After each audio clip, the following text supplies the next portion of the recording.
So living out loud, what does that mean to you? I want to ask you to type what it means to you in the chat.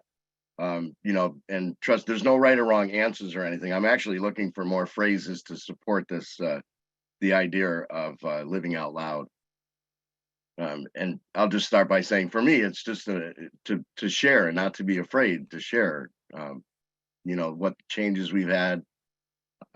People are looking for change, and there's some of people don't know where to go. So express that, and also living out loud is experiencing what I've been thinking about. To actually touch those things and to feel what they are. Oh, good. We got some responses there. Being authentic, unconditional love it. Learning that I have a voice, yes, that's very important. Oh, treat and move your feet. That's the best one. We can't just sit around. That's all I always say, declare something in your life and then meditate on it, and then you'll get all the answers that you have. We mentioned that earlier. I have this big funnel. All the answers we needed are right within us. We need to open up and listen to that still small voice. Nothing to be afraid of. Love that, Susan. That's awesome. Means living out boldly, to live bold, love boldly, and be willing to share your life. That's awesome. Excellent. To be self-expressive without fear. Awesome. I actually wrote that down in one of my when we're burning this afternoon.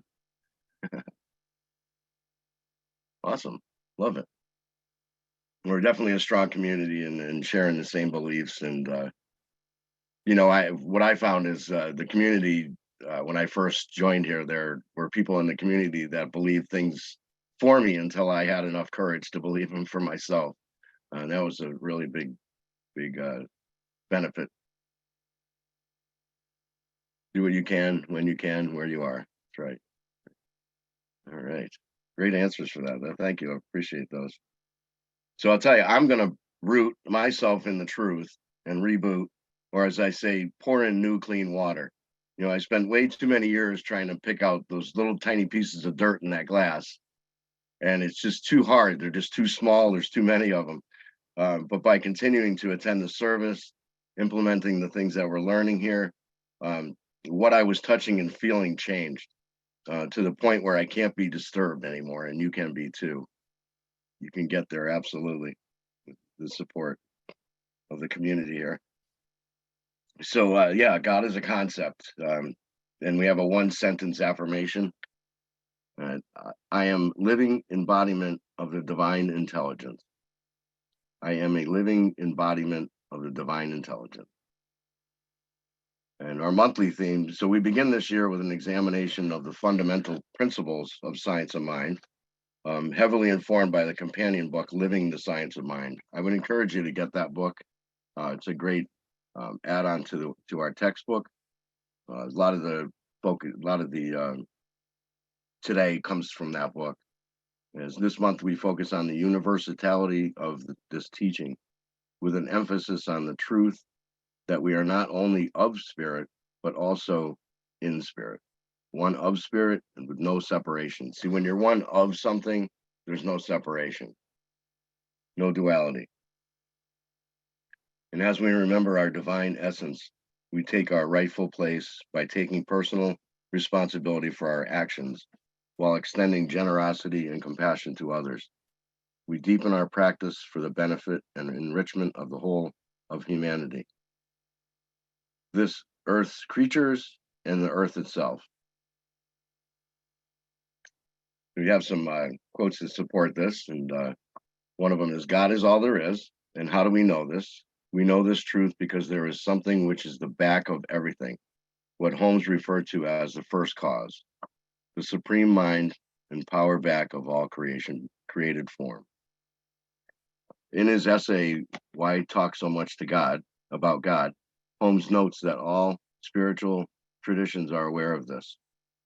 There is a divine intelligence that exists in and through the mineral, vegetable, and animal kingdoms, and through humanity as the conscious realization of this oneness. What struck me was with the soil was all of these plants, trees, our vegetables, they're all coming from the same soil. That right there is amazing to me anyway. I find it amazing that it's all in the seed. So thought goes into that one mind, which is similar to that. So we're all using that one mind, which is the first cause. Ralph Waldo Emerson referred to this as the oversoul.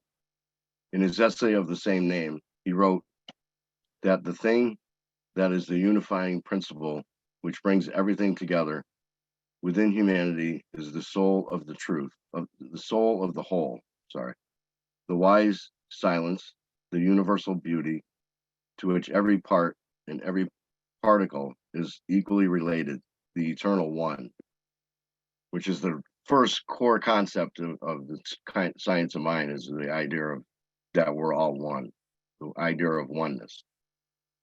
So this is going to be a great year. There's going to be so much talks for, going to be really good this year.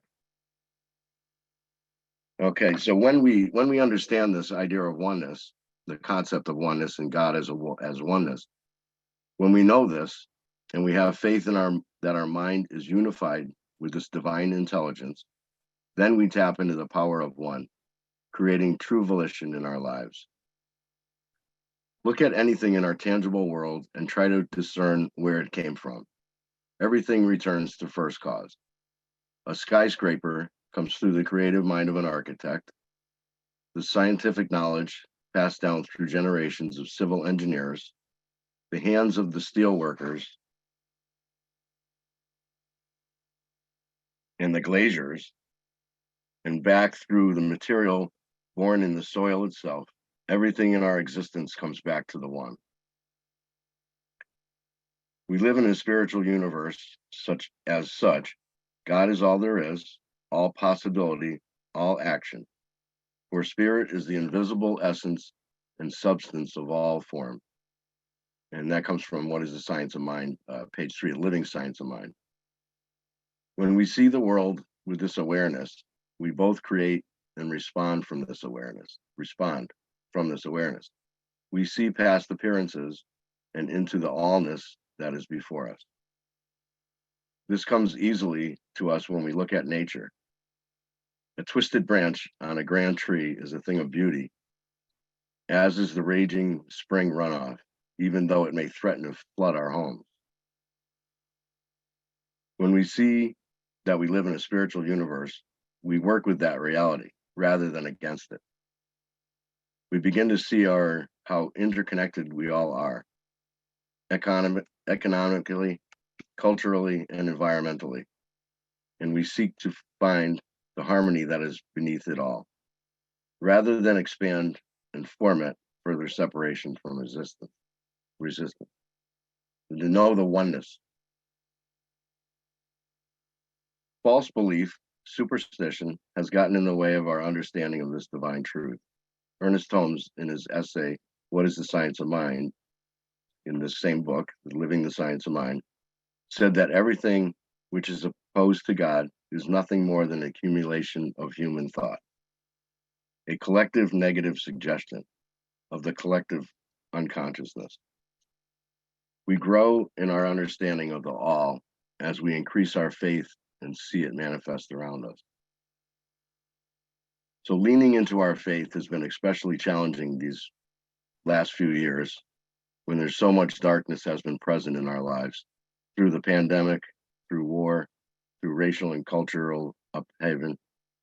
As religious scientists, we recognize that these are symptoms of error thinking, and the divine goodness remains in the midst of despite appearances. This takes great faith, followed by right action. When God is all there is no duality. Duality is a symptom of our error thinking. When we live in the harmony with the allness of spirit, we are living in the unity that is the truth.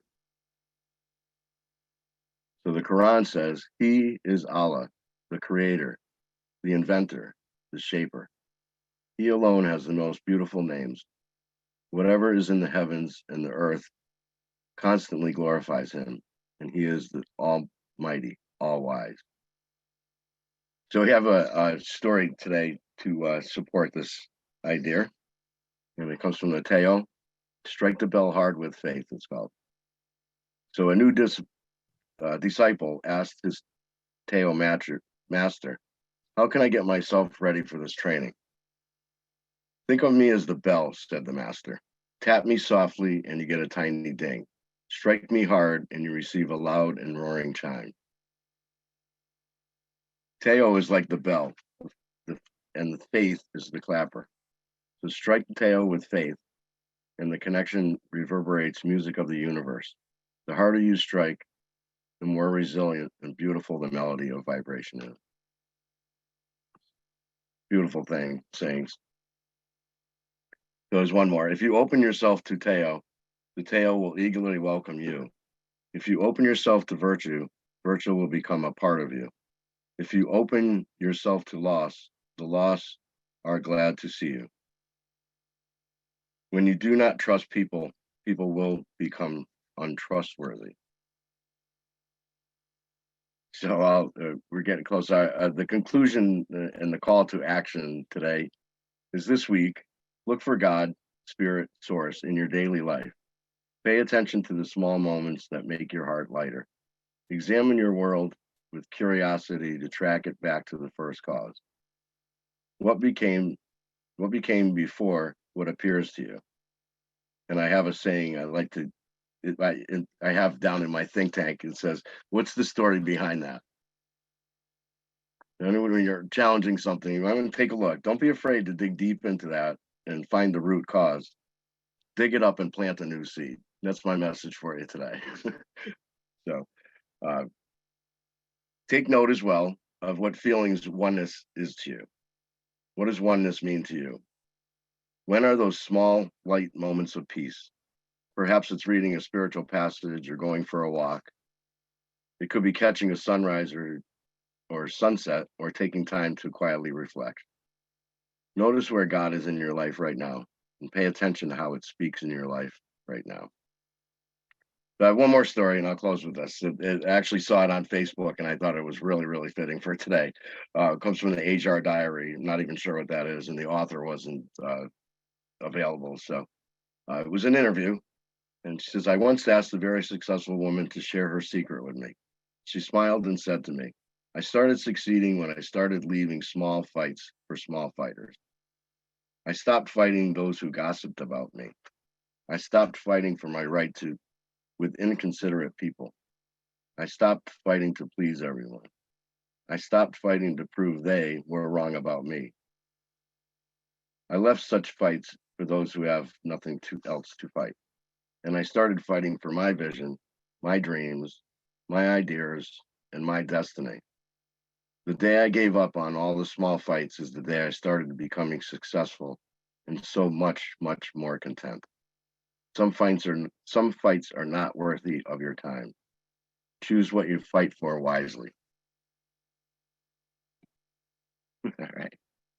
God bless you. I love you and God bless you.